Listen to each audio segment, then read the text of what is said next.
Não faz um bolo só com farinha, nem só com manteiga, nem só com ovos. Você precisa de vários ingredientes. O bolo da vida necessita vários ingredientes.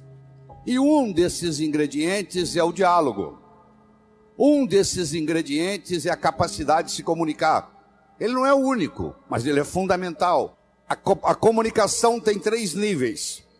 O primeiro nível eu chamo de boca-ouvido.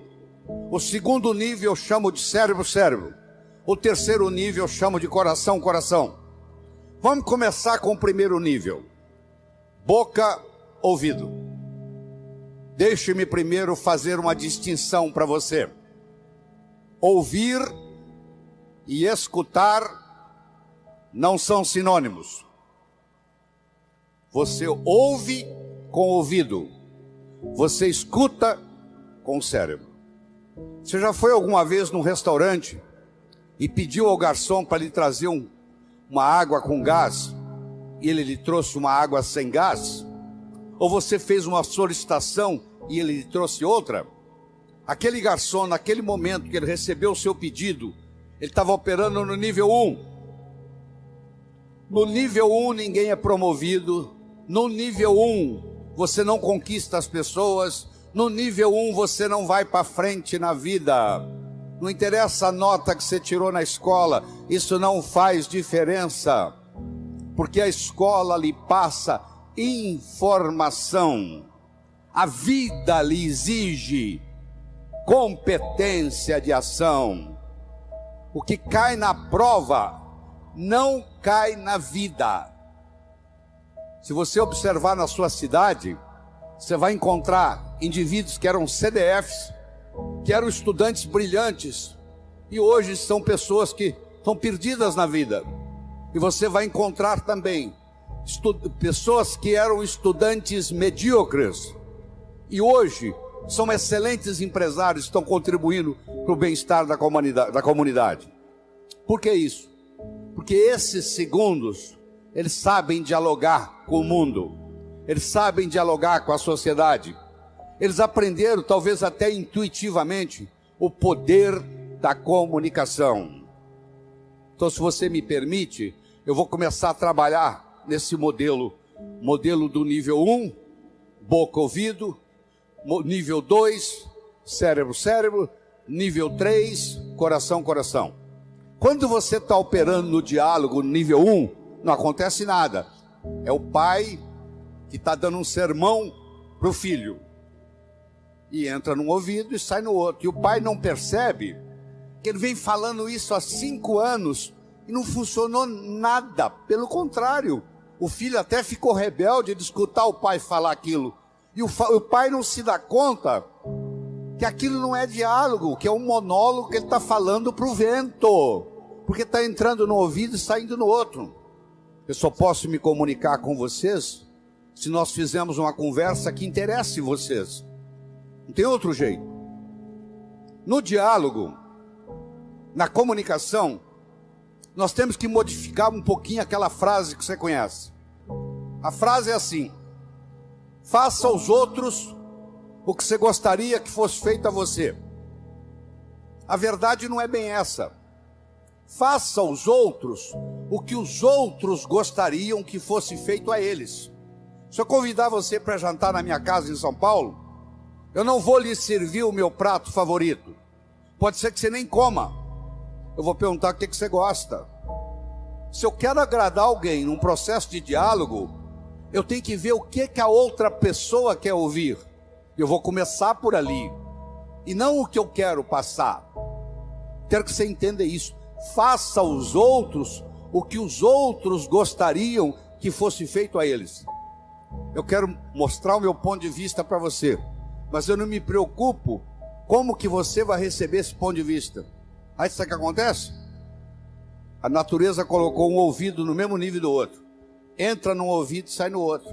Aí não deixa de ser diálogo, passa a ser monólogo, porque não tem repercussão. Para esse diálogo se ocorrer, primeiro eu tenho que ter uma mensagem forte. Você só vai continuar me escutando se você estiver gostando da mensagem. Eu tenho que ter algo para poder passar para você. Essa é a mensagem. Segundo, nós temos que conversar de uma forma metafórica.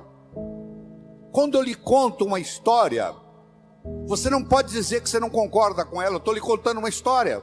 E dentro da história, eu coloco a ideia que eu quero passar para você.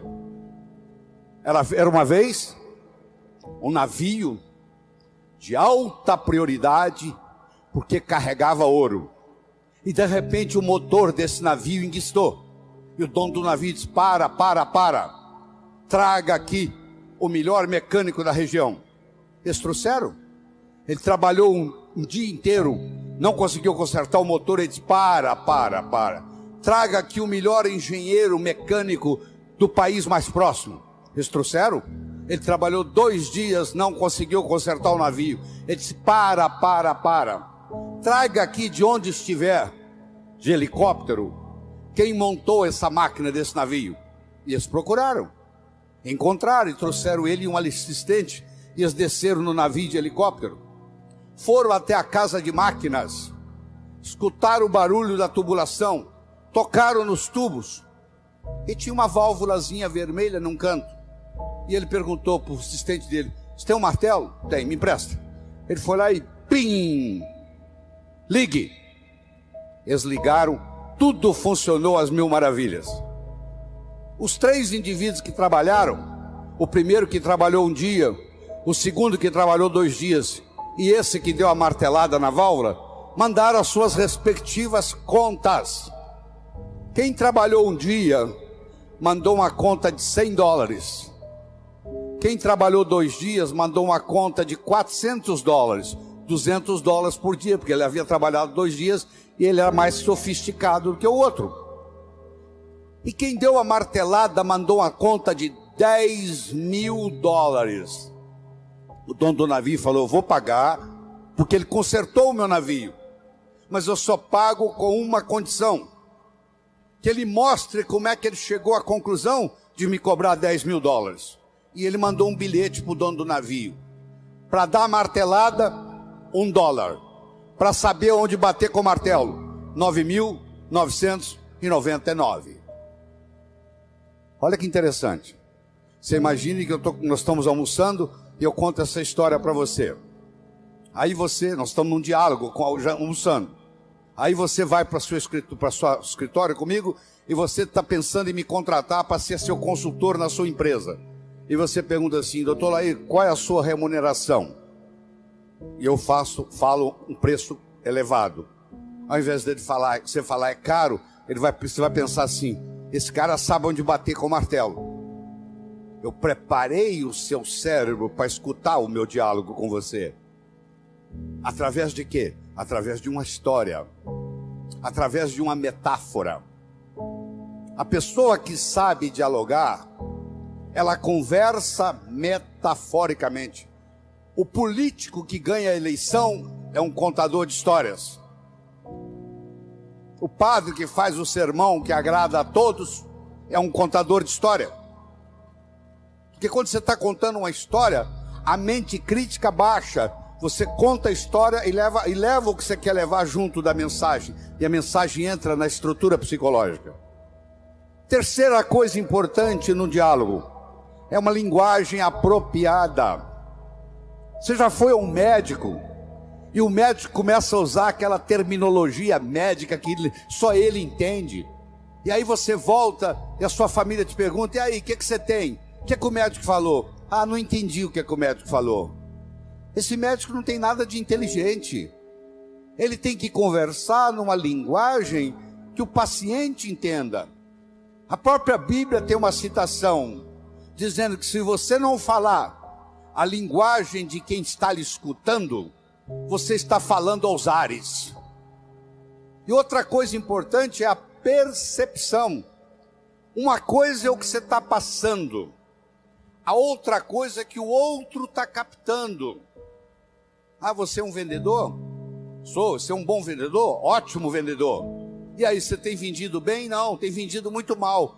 Então você não é um bom vendedor. O aluno que diz que é bom aluno, ele tem que me mostrar um boletim bom. Eu não conheço bom aluno com boletim ruim.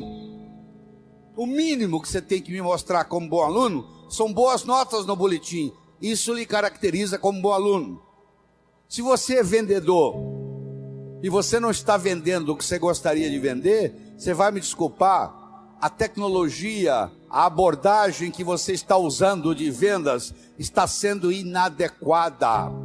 Talvez a sua linguagem não está sendo apropriada, talvez a sua mensagem não está sendo forte o bastante, talvez você não esteja fazendo uso dos recursos da metáfora, das histórias.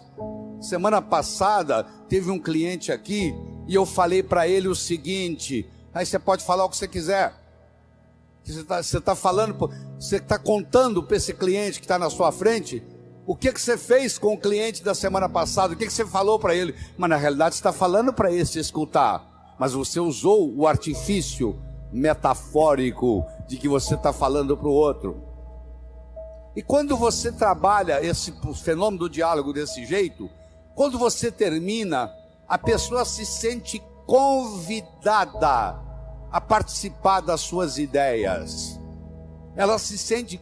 O filho, quando um pai sabe ter um diálogo com ele, quando termina o diálogo, o filho se sente convidado a experimentar o que o pai está falando para ver se dá certo. É um convite que ele recebe.